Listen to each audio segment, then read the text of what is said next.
All right, so what really gets me thinking is like, how do these massive power structures that we don't often see, how do they actually work? Yeah. And that's what we're going to dive into today, looking at chapters 11 through 16 of One Nation Under Blackmail Volume 2. Yeah. And what's so fascinating about these chapters is they really do start to reveal this very intricate and honestly unsettling picture of connections and activities surrounding figures like Jeffrey Epstein and Leslie Wexner. Yeah.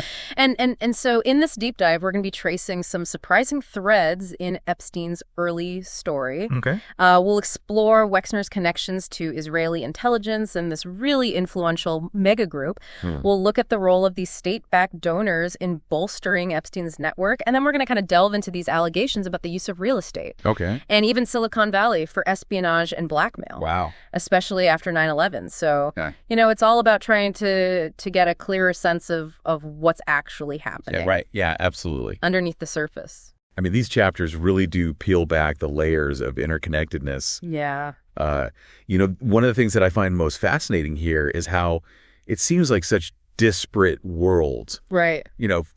Finance, philanthropy, technology, intelligence, how they all kind of intersect. It's all connected. Right. And so we're going to be looking at not just the what happened, Right. but the why. Yeah. Why these things might have been connected. Yeah. Well, let's just start right at the beginning with Jeffrey Epstein. Okay. Chapter 11, The Rise of Jeffrey Epstein. Okay. His background is just unexpected. Yeah. He's a groundskeeper. He gets a scholarship to Interlochen for the arts. He teaches at Dalton. It's not the typical Wall Street origin story. That's true. Yeah, it's certainly not the kind of trajectory you'd expect for somebody who ends up where he did. Right.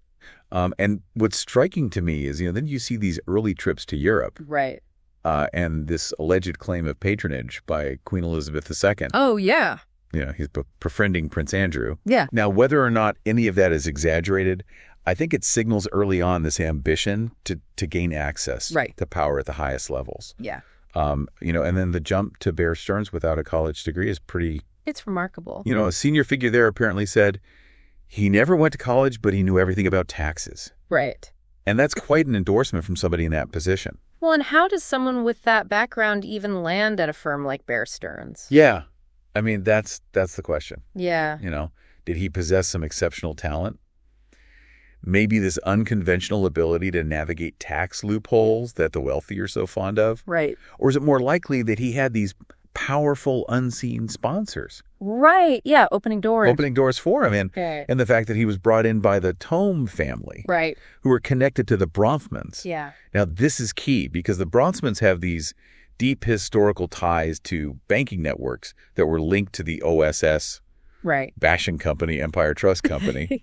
And for those who might not know, OSS is the precursor to the CIA. Right, yeah. So these banks have these long-standing ties to U.S. intelligence. It's almost like he was being placed in a specific spot. Exactly. Yeah. It suggests that, Epstein wasn't just some random hire. Yeah. He was being introduced into very specific circles with connections to intelligence and influence going way back. Right. And then you have that SEC investigation into insider trading involving Tome. Exactly. And then the attempted takeover of St. Joe. Yeah, it just highlights the kind of environment he was operating in. High stakes. Very high stakes. It's almost like we're seeing the very beginning of something much bigger than just a financial career. I think so. And then you have Dennis Levine at Drexel Burnham Lambert. Right. Another huge name in finance. Exactly. And he had dealings with Ron Perelman. Yeah. And Perelman later has Epstein manage his household. That's right. It's like he's building this network. He's strategically cultivating relationships. Yes, within these very elite financial circles. Exactly. And then you bring in Julian Lease and TRW. Right, a major military contractor. A major military contractor. And Lease has these recurring connections to Epstein. Yeah. Including a $50,000 donation. Right, a significant amount. To a foundation that's linked to Epstein. Yeah. What is it about these early connections that stands out to you? Well, I think it's the variety of these connections. Yeah. We're talking about finance, we're talking about potential intelligence through these banking links, and now we're talking about defense. Yeah, and it just keeps expanding. It does. With the Raxol Group managed by Douglas Lease. Right. Ties to Iran-Contra. Yes. The Saudi arms dealer Adnan Khashoggi, who also knew Epstein. It's And dealings with Norinco, the Chinese state-owned weapons producer. Exactly. So it's like all these threads are starting to come together. And something much bigger. Into a much more complex picture. And then you get to these really disturbing allegations in this chapter about Epstein's involvement in prostitution rings that are linked to intelligence services. Yeah, back in the early 1980s. Yeah. I mean, Dale Smith's revelations and Robert Kohler's claims of selling information on the sexual proclivities of the clients to agents of foreign intelligence services. It's really troubling stuff. It really is. I mean, it makes you wonder if these connections were about more than just financial gain. Right. Like, what was the purpose? Exactly. Was this purely criminal? Right. Or was there something more strategic going on? Yeah. You know, this idea of collecting compromising information on powerful people for potential leverage. Right. It's a theme that comes up again and again as this story unfolds. And then the Austrian passport mystery that just adds another layer of intrigue. Yeah, of suspicion. Right. I mean, a foreign passport with aliases. Yeah. Connections to figures like Khashoggi. Right. And then the alleged involvement of Ronald Lauder in securing passports for Israeli security abroad. It feels very clandestine. It does. And what's so fascinating to me is how all of these elements converge. Right. You have this foreign passport, the use of aliases, the connections to individuals with ties to intelligence. Right. It points to a level of operational security.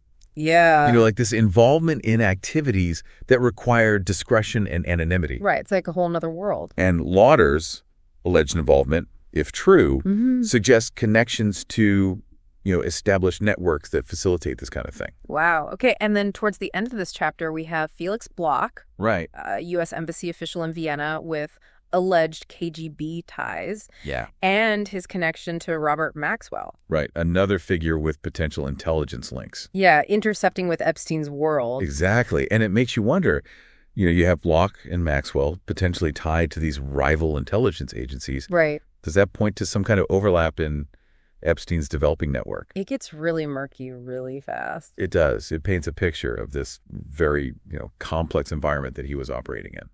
Okay, so let's move on to chapter 12. Oh, a property developer. All right. And it's striking how real estate functions as more than just a business in this story. Yeah. It's almost like a tool or a cover. Yeah, I think that's a good way to put it. Yeah. And the Goletta's real estate empire is a perfect example. Right. I mean, you have their rapid growth. Right. You have this anonymous report cited by Congressman Rosenthal. Right. Alleging ties to organized crime. Right. And then these potential intelligence connections through Sam Zell, the founder of IDC Herzliya. Yeah. It all suggests that there might be more to their real estate activities than meets the eye. Than we see on the surface. Exactly. And then the connection to Castle Bank and Trust in the Bahamas. Right. With its alleged CIA links. Yeah, it just adds to that suspicion. It does. It makes you think about how real estate can be used, to move money around. Right. To conceal funds. Right, to hide. To potentially provide cover for other activities. And then you have Alan Tesler, the Goletta's attorney. Right. And his background is just fascinating. He's got mergers and acquisitions, ties to Tammany Hall, right, close association with Roy Cohn. That's right. And involvement with companies linked to William Casey, the CIA director. Including that Gabazon Reservation project. Right, with the alleged covert arms manufacturing. Exactly. It's this web of connections that spans finance, politics, intelligence. Yeah. What do you make of Tesler's network? Well, I think it really underscores that intersection between all these different spheres of influence and his involvement in the Cabazon project with these rumors of covert arms manufacturing during the Reagan administration. It's particularly significant when you consider, the potential links between these types of operations and intelligence activities. And then you have the Goletta's activities in New York, their connections to Hugh Carey's political circle, the financial dealings with Silverado Savings, which was implicated in the Medellin cartel money laundering investigations. Yeah. It's a lot. It is. And then Neil Bush's association with Lino Martinez, who was allegedly involved in drug trafficking through Silverado. Right. It adds another layer of potentially illicit connections to this whole network. Yeah. What do you make of the Silverado savings scandal?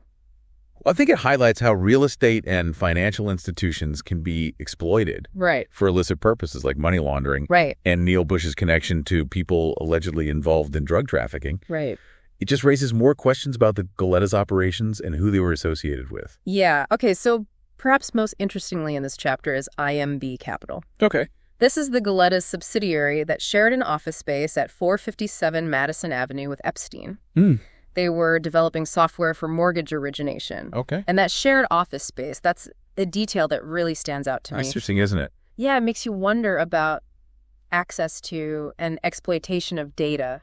Yeah. I mean, you have to wonder about that shared office space. Right. The nature of IMB Capital software development, it raises those concerns about data access. Right. And especially back then, before we had widespread digital security, access to mortgage origination data, that could have been really valuable. It could have provided a lot of insight into people's financial lives and potentially offered leverage over them. It's like information is power. Exactly. And then we see the connection with Donald Trump and Jeffrey Epstein. The property developer, 1987. Yes, their intertwined real estate dealings. Yeah. Epstein's apparent role in branding Trump as a property developer in media reports. Epstein buying property in Palm Beach near Trump. Yeah. I mean, it paints this picture of a pretty close relationship. It does. Their early association in the New York and Palm Beach real estate scene is well documented. Right. And, Epstein's efforts to kind of promote Trump's image as this property developer. Right. I think it highlights his skill at cultivating these relationships with influential people. Across different industries, across different sectors. Exactly. Okay, so this chapter ends by pointing to Epstein's real estate web. Okay. And specifically an office in Columbus, Ohio. Right. Shared by Wexner-linked entities. Yeah, like Wexner Investment Company. Yeah, on the 37th floor of the Huntington Center. Okay. This feels like a central node. Yeah. Connecting Epstein's activities directly to Wexner's financial world.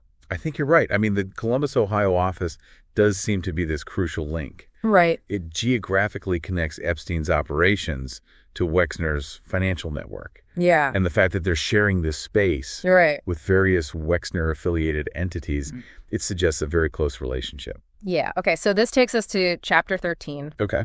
The world of Leslie Wexner. All right. And we see Wexner's initial business success with the Limited. Right. But it's the early mentors that really shaped his trajectory. Absolutely. And his connections. Alfred Taubman, the real estate magnate and Sotheby's owner, was certainly influential.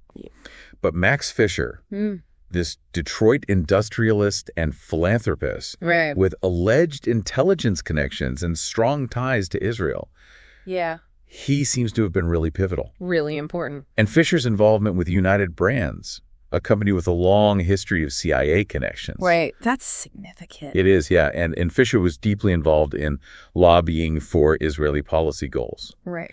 He allegedly played a crucial role in the 1973 Yom Kippur War airlift. Right. He was operating at a very high level. Very high level in these powerful established networks. Yeah. And Wexner's relationship with Fisher was very deep. Yeah. He referred to him as his rabbi. That's a strong connection. It really shows the significance of this mentorship. Yeah. What impact do you think Fisher had on Wexner? Well, I think it went beyond just business advice. Right. I think Fisher shaped his philanthropic endeavors. Yeah. And his access to these powerful circles. Oh, yeah. Fisher's alleged involvement in that Yom Kippur War airlift. Right. It speaks to his deep commitment to Israeli interests. Yeah. And his ability to operate the highest levels of international affairs. So in this chapter, we also have the Shapiro murder in Columbus. Right. And it's a really chilling event. It's a disturbing case for sure. Wexner's connection to the victim's firm. Yeah, Kessler and Shapiro. The suspicious circumstances, the alleged involvement of figures with ties to organized crime and Wexner's businesses. Right, people like Barry L. Kessler. Yeah, it casts a very dark shadow over everything. Yeah, and the fact that the New Albany Company was later formed at the same address. Right. It just adds to the intrigue. It's like, what's going on here? Yeah, I mean, the Shapiro murder is unsolved. Right. And deeply disturbing. And these connections between the victim's firm and Wexner. Right.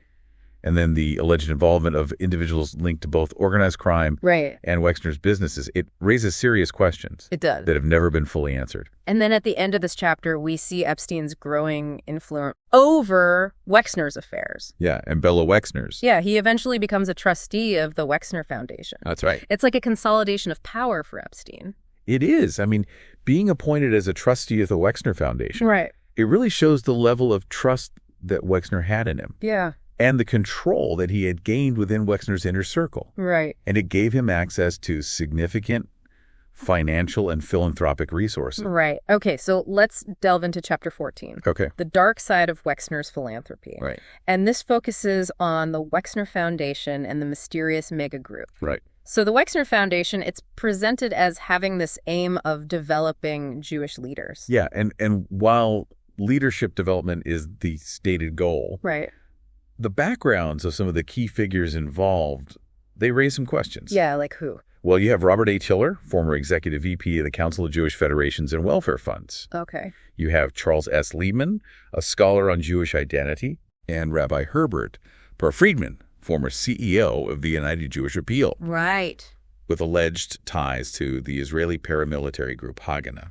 It's a very specific set of backgrounds. It is. These are individuals with deep connections to established Jewish organizations. Right. And in some cases, alleged links to Israeli interests.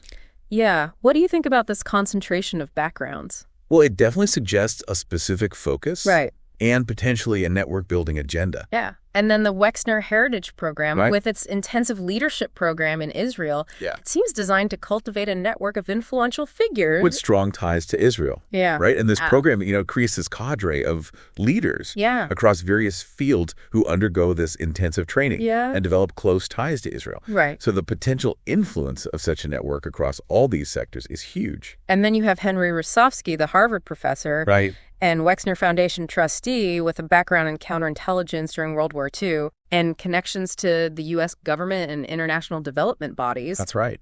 And his role in establishing the Center for Jewish Studies at Harvard. Yeah, with Wexner's support. It just shows the reach of this network into academia. It does. I mean, Rosofsky's background in counterintelligence and his connections within government and academia. Right. It adds another layer to the Wexner Foundation's potential influence. Right. It suggests links that go beyond traditional philanthropy into areas of national security and international relations. So the discussion of developing young global leaders and Wexner and Epstein's donations to Harvard facilitating Epstein's access and influence.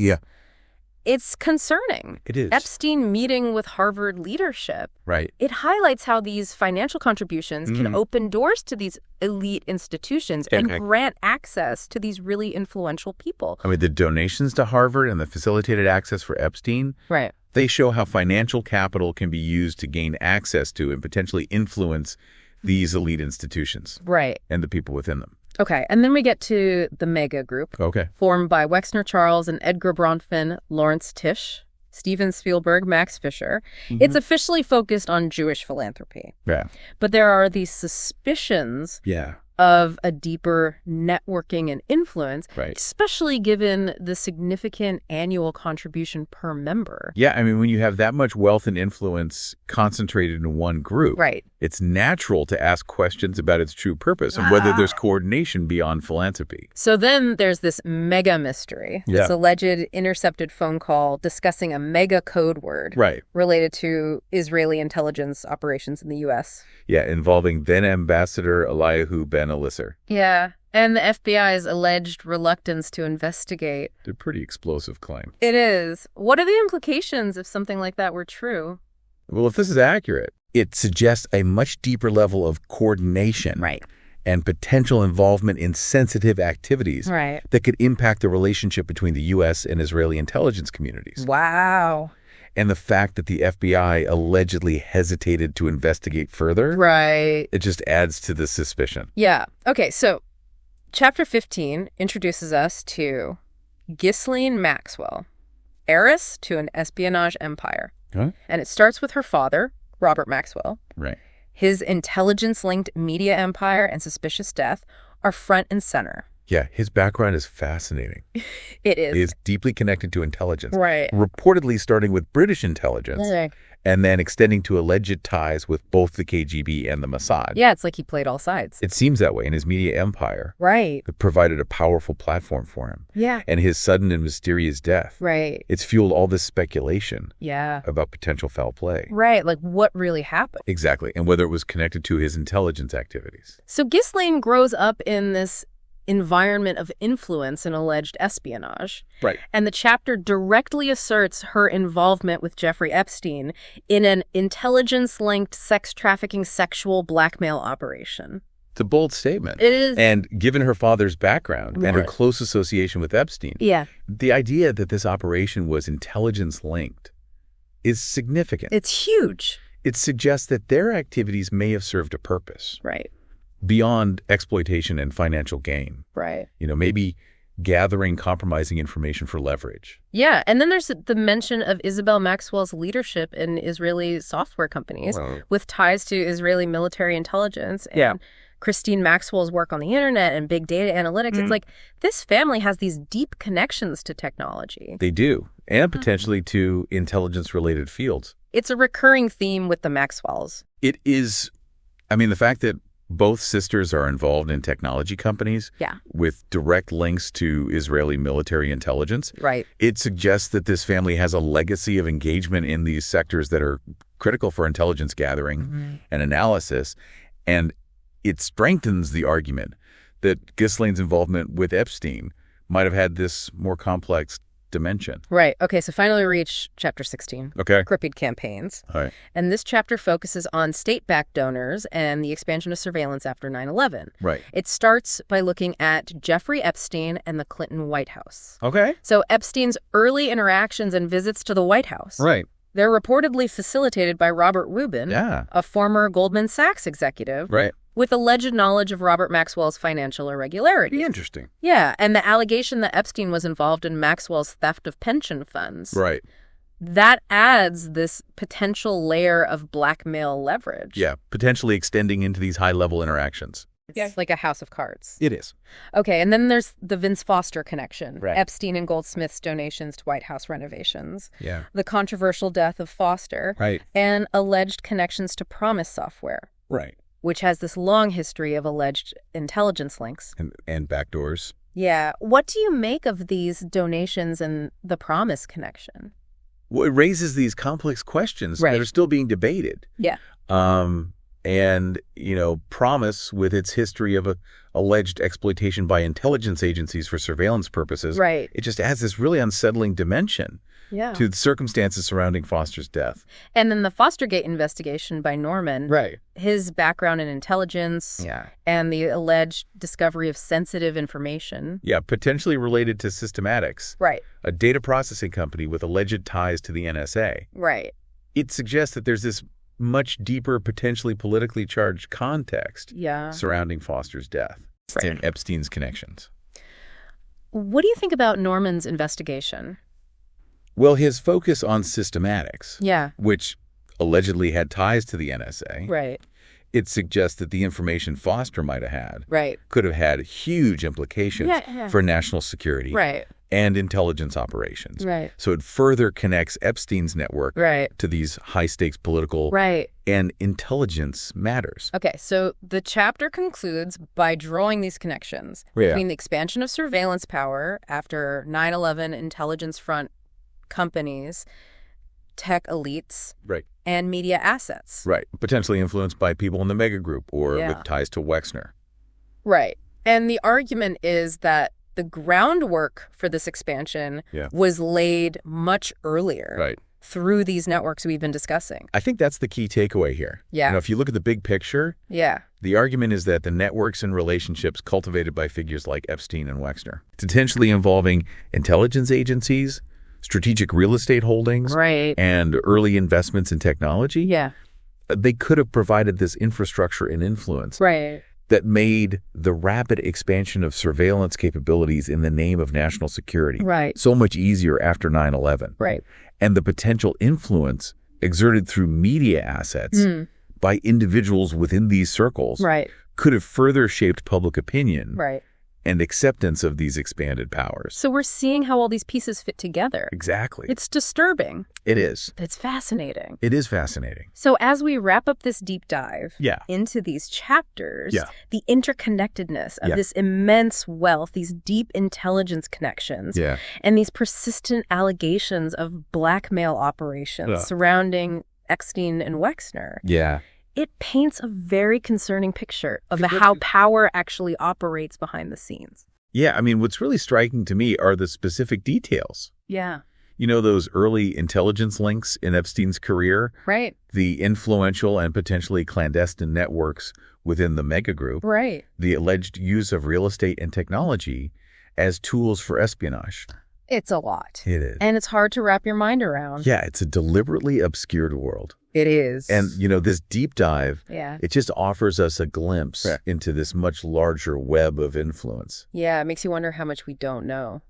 Exactly. And it makes you wonder about, you know, the implications for understanding how power really works in our world today. Yeah, and how do we safeguard information and individual privacy in this digital age? Right. It's a huge question. It is a huge question. And it's something we all need to be thinking about. I agree. So I think we'll leave it there for today. Okay. But I encourage everyone to continue exploring these questions and keep digging for answers. Thanks for joining us on this deep dive. Thanks for having me. And we'll see you next time.